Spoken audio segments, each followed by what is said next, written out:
My name is Lindsey, and I am a third-year medical student, and I've known Casol since 2016. So for the past 6 years, when we met through the Death Row Support Project, just randomly matched up through whatever algorithm they have, and I'm honestly so grateful. Kosoul has become one of my closest friends, like a real confidant. Like he has supported me through a lot, and he has believed in me when I don't believe in myself. He has reminded me of the good that he sees in me, even when I don't see myself. So all this to say, Casol is very, very important to me. And so occasionally I'll be looking down to refer to my notes because I want to make sure that I get this right.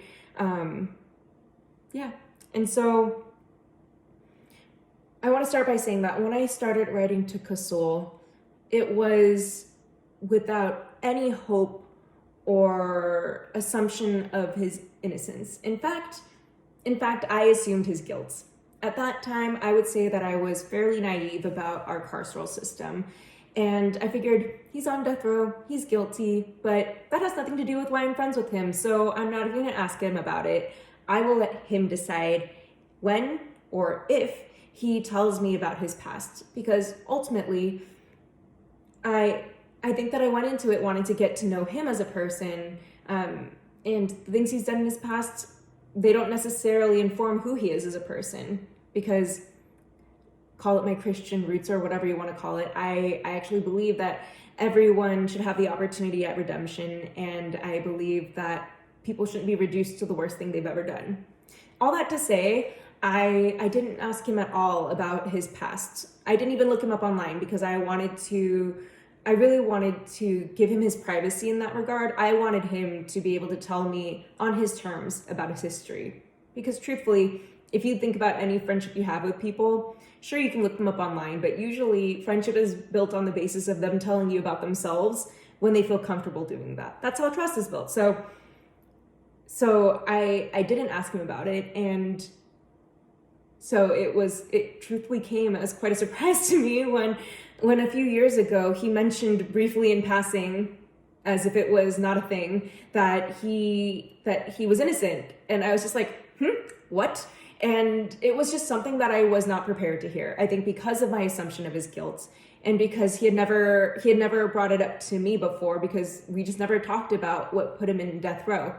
And so after that, he and I started talking about it a little more. I tried to be really careful about the things that I write to him about, just because I know that all of our correspondence is read by the prison itself. But I started talking to him a little bit more about it, and he had me look up a few things. And so when I looked up his, I guess like the story surrounding what got him in death row, I was actually appalled. He had me look up a specific court document, and like I said, I was appalled. There were the words bite mark science and hypnosis, and I, being the naive person about a carceral system that I was like, wait a minute, these are not things that somebody should be convicted and sentenced to die for.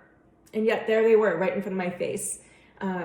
Those were the things that he was convicted on. And truthfully, like, I will say, I can on some level kind of understand why they were so quick to jump on Casol as the person that they decided was probably guilty for this, because Casol did have a record. When I looked a little bit more into that, I found out that he dropped out of school after the 8th grade, and after that he was in and out of like the juvenile carceral system for several years. And so I can on one level understand like why they jumped on him for that, and on another level like simply say that's not good enough. And so I think actually right now would be a good time for me to maybe talk a little bit about history, because I think it's easy to see statistics telling you that Asian American people are overrepresented in higher education, and that socioeconomically we're all doing just fine. I think that in large part that kind of ignores the fact that Asia is its own continent. It is a big continent. It is the most populous continent, and it is the most diverse continent.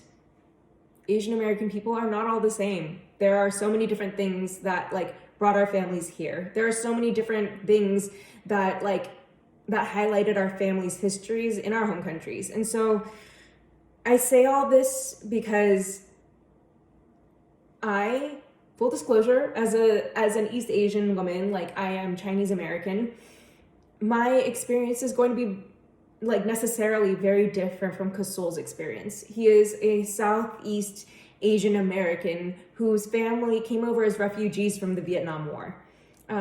I'm not going to speak to his experience on that. I'm not going to speak to any Southeast Asian American's experience on that because it's not my story to tell.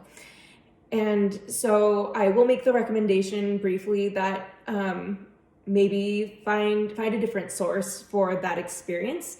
There is a movie that came out, a documentary in 2008 or 2009, like 1 or 2 years after Casol went into death row, called The Betrayal, that kind of goes a little bit more into the history of things. But while I won't tell of that experience, while I won't speak on that, what I will say is I will list out some statistics for you. So this is where I start to look down at my notes more because I want to make sure I get this part right. But I want to give you some statistics that might give some historical context to Casol and to his childhood / teenagehood delinquency. So if you've never heard of the U.S. secret war in Laos, now would be a good time to look it up. It would take too long for me to do it justice, but essentially the Laotian Civil War became, in large part, a proxy war between the United States and North Vietnam during the Vietnam War. In that time, the U.S. dropped over 270 million cluster bombs in Laos, making it the most bombed country per capita in history. When the U.S. abruptly withdrew from Laos, it screwed a lot of people. Laotian, Hmong, Mien people, among others, who fought on their side. In my cursory search, a White House report that was based on data from the 2006 American Community Survey, which was taken 1 year before Casol went into death row, listed a couple of figures. So while the U.S. average of people living below the poverty line was 12.4%, and the total of all Asian Americans living below the poverty line was 12.6%, 18.5% of Laotian Americans lived below the poverty line. Huge discrepancy. Then there was the high school dropout rate. They didn't list the overall U.S. or the all Asian American percentage, but they did use the word staggering to describe the rates among Hmong, Laotian, and Cambodian Americans. And they listed the dropout rate for Laotian Americans as 38%. Another cursory search on Google elicited a number of journal and newspaper articles about Southeast Asian gang and criminal activity in the 1990s, following the Vietnam War. I don't say this to call out refugees as criminals. Quite the opposite, actually. I think that more than anything, I'm trying to highlight a pattern because truthfully, this is a tale as old as time. Research was started on this as early as the early 1900s about how poor, marginalized, and displaced people, when they're separated from their homes, their families, their communities, and their cultures, and are unable to fill their own basic needs through legitimate means, will often turn to criminal activity. Like I said, tale as old as time. It is basically the other side of the American dream coin. And so when I think about it in that context, and when I think about, going from civil war to poverty in a land where you don't speak or understand the language, don't know the cultural norms or rules, face racism from all sides, and are unable to satisfy your basic needs legitimately, if that isn't generational trauma, then I don't know what is. Now, I gave all of those statistics and that very brief history to give you a little bit of historical context for Kosoul's early delinquency, because I think that ultimately his past criminal record is what made him such a tempting target to get convicted.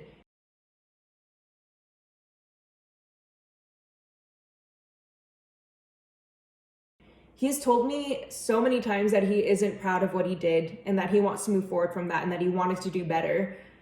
But truthfully, when I think about it in context in this way, it helps me to be compassionate towards him, more compassionate than he is towards himself, because ultimately, like, I don't think that it is right to take him and write him off as once a criminal, always a criminal, or that he's necessarily guilty because of his past mistakes. And in the end, Casol himself maintains his innocence. And I hope that with that context, you'll actually be able to open your mind to believing him when he says that, because even though my friendship with him was predicated on an assumption of guilt and not at all in me thinking that he could be innocent, I believe him. And even if I didn't fully believe him, when I think about the evidence on which he was convicted and sentenced, wobbly at best, and definitely warrants the, what is the term? Reasonable doubt. To me, it seems very reasonable to doubt his guilt. And honestly, the circumstance of the murder, I'm not going to go into it, but it just doesn't add up to me that it would be Casol, somebody who didn't even know her. And so, yeah, I believe him. And even if I didn't, I would believe that he should have the opportunity to redeem himself. Not only because of my Christian roots, but also because of who I know him to be. He has supported me through so much.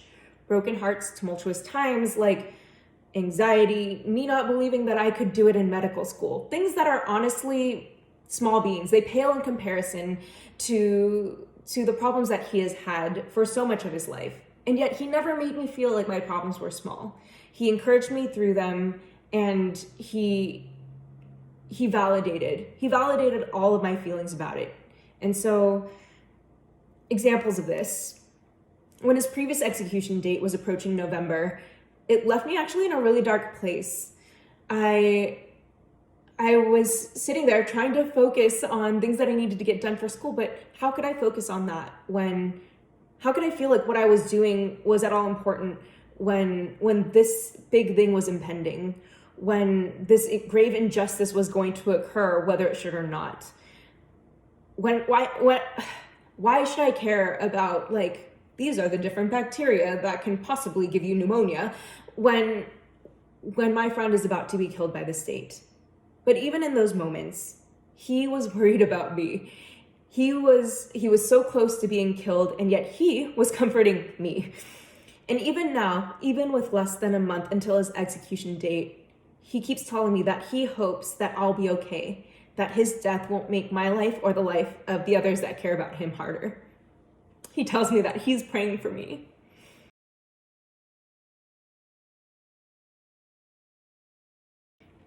He is a super talented and prolific artist, and I've been holding on to, like, almost all of his 200 plus pieces that he's created during his incarceration. And I thought that I was doing that solely as a favor to him, until he told me that it was because he wanted to have something that he could leave to me that could possibly help me one day.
So even while he is going through all this, he is thinking of me and of all the people he is leaving behind. He is worried about us, and he continues to tell me that he is praying for me. That is who the state wants to kill. And this is me, not able to control my emotions, but asking you not to let them.